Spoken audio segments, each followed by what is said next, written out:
Hey people, welcome to new video. इस video में हम पढ़ेंगे लाइन इंटीग्रल्स।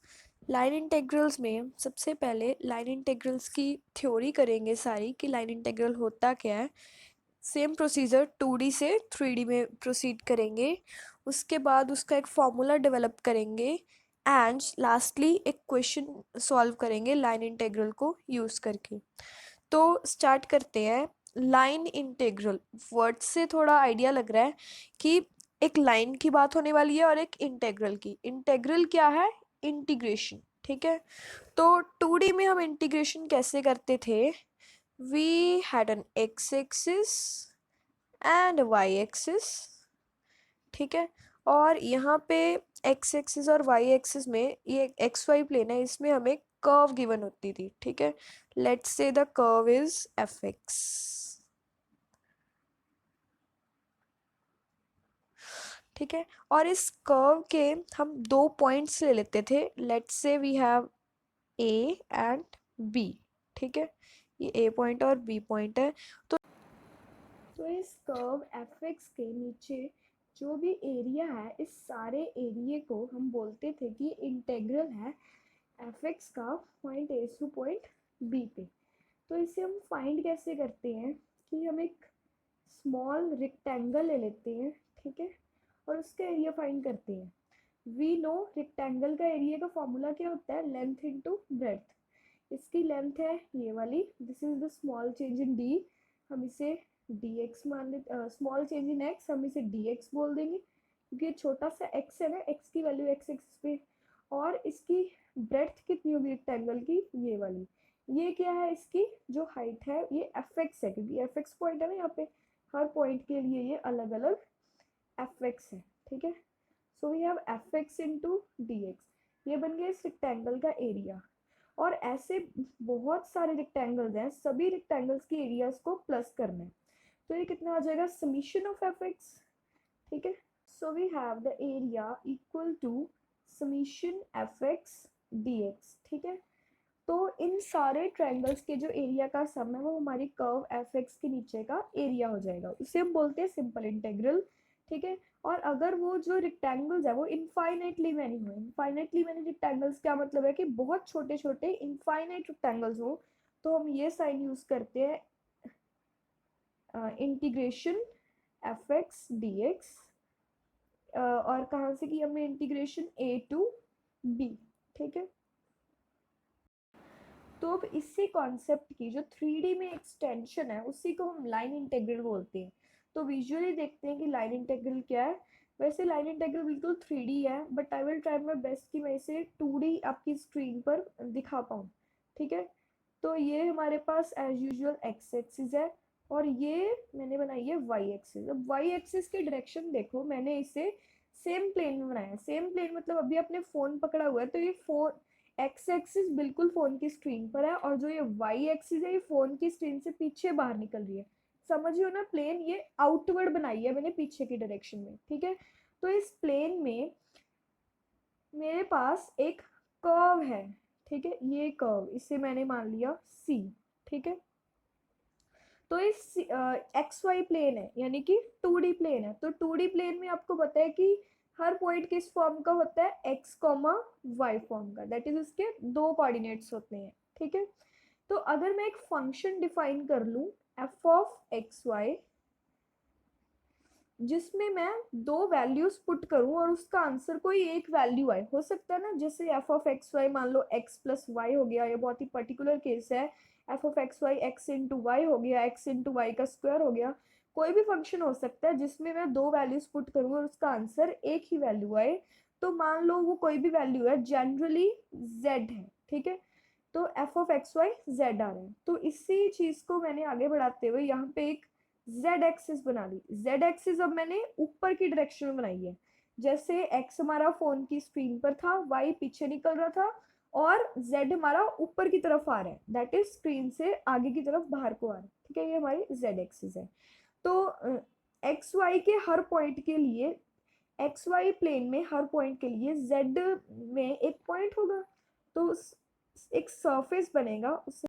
तो अब ये जो मैंने एक सरफेस बना दिया, इस सरफेस का मीनिंग क्या है? ये सरफेस बेसिकली हमारे एक्स वाई प्लेन के लिए एक छत है, ठीक है। एक्स वाई प्लेन हमारा फ्लोर है और ये हमारी सीलिंग होगी z surface which is equal to f x y, ठीक है। एक्स वाई प्लेन के हर पॉइंट के लिए इसमें एक पॉइंट होगा कॉरेस्पॉन्डिंगली, ठीक है। तो अब सिमिलरली ये जो कर्व बनाई है मैंने सी, इस कर्व के लिए भी यहाँ पे एक कर्व बनेगी, ठीक है। तो इसकी कॉरेस्पॉन्डेंस कैसी होगी कि इससे मैंने जोड़ दिया इस पॉइंट से और इससे जोड़ दिया इस point, wait, that is.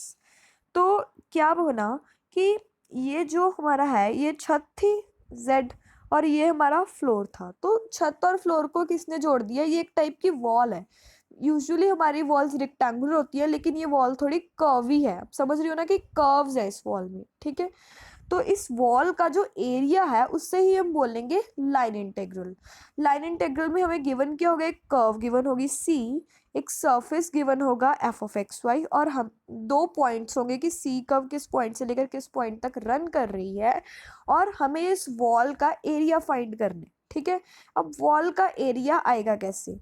Same line integral की तरह कि इसमें हम ले लेंगे एक रेक्टेंगल, ठीक है। रेक्टेंगल का जो यूनिट लेंथ है उसमें हमने डी एक्स लिया था, इसमें हम ले लेंगे डी आर, ठीक है। और ऊपर क्या आएगा? एफ, एफ हमारा सरफेस था, एफ डॉट डी आर, और उसकी हम कर देंगे integration from the given points, ठीक है। तो इस तरह हम लाइन इंटेग्रल फाइंड कर देंगे। ये थोड़ा मैसी लग रहा है, ठीक है, क्योंकि हम 2D को 3D में रिप्रेजेंट करना थोड़ा मुश्किल हो जाता है, but I have tried my best. आपको फिर भी कोई डाउट है तो मुझे कमेंट सेक्शन में ज़रूर पूछिए, ठीक है। तो अब हमने लाइन इंटेग्रल की थ्योरी अच्छे से पढ़ ली कि लाइन इंटेग्रल का विजुअली मीनिंग क्या है। ये basically examination point of view से इतनी इंपॉर्टेंट नहीं होती, यूजुअली हमें क्वेश्चंस पूछे जाते हैं, एप्लीकेशंस पूछी जाती हैं। तो अब हम मेन पार्ट पे आते हैं जो कि है क्वेश्चंस और एप्लीकेशन, और इस लाइन इंटेग्रल को सॉल्व कैसे। सो नाउ वी नो कि अगर किसी कर्व सी के ऊपर हमें लाइन इंटेग्रल फाइंड करना है तो हम जो भी हमारा फंक्शन है एफ, उसका डॉट प्रोडक्ट करेंगे डी आर के साथ और उसे इंटीग्रेट कर देंगे कर्व सी के ऊपर। सी कर्व का हमें एक स्टार्टिंग पॉइंट गिवन होगा और एक एंडिंग पॉइंट, उसके अकॉर्डिंग हम इंटीग्रेशन की लिमिट्स पुट करेंगे। लेकिन कई बार जो हमारी कर्व सी है वो क्लोज्ड होती है। जैसे मान लो एक मेरे पास C1 है, वो इस तरह की कर्व थी जैसे मैंने पीछे एग्जांपल में इलस्ट्रेट किया था। लेकिन जो C कर्व है, C2 ले लेते हैं, वो इस टाइप की भी हो सकती है। This is also a curve, this is also a curve. तो ये है हमारी क्लोज्ड कर्व। क्लोज्ड कर्व के लिए थोड़ा सा नोटेशन का डिफरेंस है, उसमें हम क्या करते हैं कि एफ को डी आर से वैसे प्रोडक्ट करते हैं, इंटीग्रेशन करनी है लेकिन यहाँ पे ये सिंबल लगा देते हैं। इसका मतलब होता है कि क्लोज्ड कर्व के ऊपर हम लाइन इंटेग्रल इवेलुएट कर रहे हैं, और अगर ओपन कर्व है तो सिंपली इंटीग्रेशन ही रहने दें।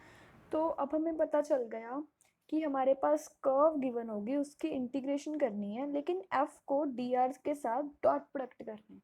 तो ये डी आर क्या है, ये कहाँ से आएगा, ये हम देखते हैं। देखो, जो हमारा आर वेक्टर होता है वो हमारे पास सिंपल होता है। R vector is x i y j plus z k. तो हमारा जो डी आर वेक्टर है वो क्या होगा? D r vector will be सभी की derivative, that is d x i d y j plus d z k. तो हम देखते हैं कि किसी भी वेक्टर एफ को डी आर के साथ हम डॉट कैसे करेंगे। तो देखो, अब एफ का डी आर के साथ डॉट प्रोडक्ट कैसे करना है। एफ वेक्टर सपोज कर लो ये गिवन है एक्स प्लस वाई आई प्लस वाई क्यूब जे प्लस एक्स माइनस जेड के, ठीक है। और डी आर मैंने आपको बताया ये क्या होता है कि डी एक्स आई plus D y j plus d z k. तो दो वेक्टर्स का डॉट प्रोडक्ट कैसे करते हैं पिछली वीडियोस में बड़े अच्छे से डिस्कस किया गया है कि आई वाले को आई वाले के साथ मल्टीप्लाई करना है, प्लस जे वाले को जे के साथ, और प्लस के कोफिशिएंट को के के साथ। So we get x plus y d x plus y cube d y plus x minus z d z, ठीक है। और फिर लाइन इंटेग्रल निकालने के लिए हम इसकी इंटीग्रेशन करते हैं, तो इनकी अलग अलग इंटीग्रेशन हो जाएगी। इसमें डी एक्स लगा तो इसकी एक्स के विद रिस्पेक्ट हो जाएगी, इसमें डी वाई लगा तो इसकी वाई के विद रिस्पेक्ट हो जाएगी, और इसमें डी जेड लगा तो इसकी जेड के विद रिस्पेक्ट हो जाएगी। तो फाइनली एक क्वेश्चन भी डिस्कस कर लेते हैं। क्वेश्चन क्या गिवन है कि f is given 5xy minus 6x square I plus 2y minus 4xj. We have to evaluate f dot dr की इंटीग्रेशन, दैट इज f का लाइन इंटीग्रल फाइंड करना है अलॉन्ग द कर्व c जो xy plane में है। Curve है y is equal to x cube और उसके स्टार्टिंग और एंड पॉइंट्स हमें गिवन है 1 से लेकर 2 तक। तो इसे सॉल्व करते हैं। सबसे पहले तो सिंपल डॉट प्रोडक्ट करना है। एफ वेक्टर जो गिवन है वो ले लिया, के का कोई कॉफिशिएंट नहीं था तो मैंने 0 के लिख लिया, और डी आर जैसे कि बताया कि डी एक्स आई plus D y j plus d z के होता है। तो एफ डॉट डी आर का डॉट प्रोडक्ट कैसे होता है बहुत बार डिस्कस कर चुके हैं कि आई के कॉफिशिएंट को आई के कॉफिशिएंट के साथ मल्टीप्लाई करो, that is 5xy minus 6x square into d x, plus का साइन वाई के कॉफिशिएंट को वाई के साथ करो, ये आ गया, प्लस 0 इंटू डी जेड 0 बन जाएगा तो हम उसे नहीं लिख रहे। अब हमें करना है इसे इंटीग्रेट। ये हमारे पास f डॉट डी आर की वैल्यू आ गई। इंटीग्रेट करना है अलॉन्ग द कर्व c जो कि हमें y is equal to x cube given है। इंटीग्रेट करने के बहुत से तरीके हो सकते हैं, हम एक तरीका डिस्कस करते हैं। हमारे पास कर्व गिवन है y is equal to x cube, तो हम पूरी इंटीग्रेशन को जो हमारे पास f था उसे हम पूरी को y से x में ही कन्वर्ट कर लेंगे। ठीक है, y एक्स क्यूब गिवन है तो इसका डेरिवेटिव करेंगे, d y over d x कितना आ जाएगा 3x का स्क्वायर। ठीक है, तो डी वाई आ गया हमारे पास 3x square into d x. तो एफ डॉट डी आर हमारे पास कितना था 5x, वाई की जगह एक्स क्यूब पुट किया, 6x square as it is, d x as it is, 2x cube as it is, 4x as it is. ठीक है, उसके बाद सॉरी यहाँ पे 2y था तो 2x क्यूब आ गया। ठीक है, उसके बाद dy की जगह मैंने पुट किया 3x square into d x. तो ये मेरे पास पूरा कैलकुलेट करके बन गया 5x की power 4 minus 6x square plus 6x5 minus 12x cube dx। अब इसे इंटीग्रेट करना है, सारा मैंने चेंज कर लिया x की फॉर्म में तो मैं लिमिट्स भी x की लूँगी। मेरे पास पॉइंट क्या था 1 से लेकर 2 तक, तो अभी मैंने सारा x में चेंज किया तो मैं x की लिमिट्स लूँगी। x कहाँ से कहाँ वेरी कर रहा है 1 से लेकर 2 तक, तो मैंने वही लिया कि लोअर लिमिट लिया मैंने 1 और अपर लिमिट लिया मैंने 2। तो इस पूरे को इंटीग्रेट, सिंपल इंटीग्रेशन है, इंटीग्रेशन करने के बाद आंसर आ रहा है मेरे पास 35। अगर आप इस पूरे को y में भी चेंज कर लेते और y के लिमिट्स लेते, दैट इज dx को भी dy में, और जहाँ जहाँ पे x था उसे y में चेंज करते तो भी आंसर सेम आता।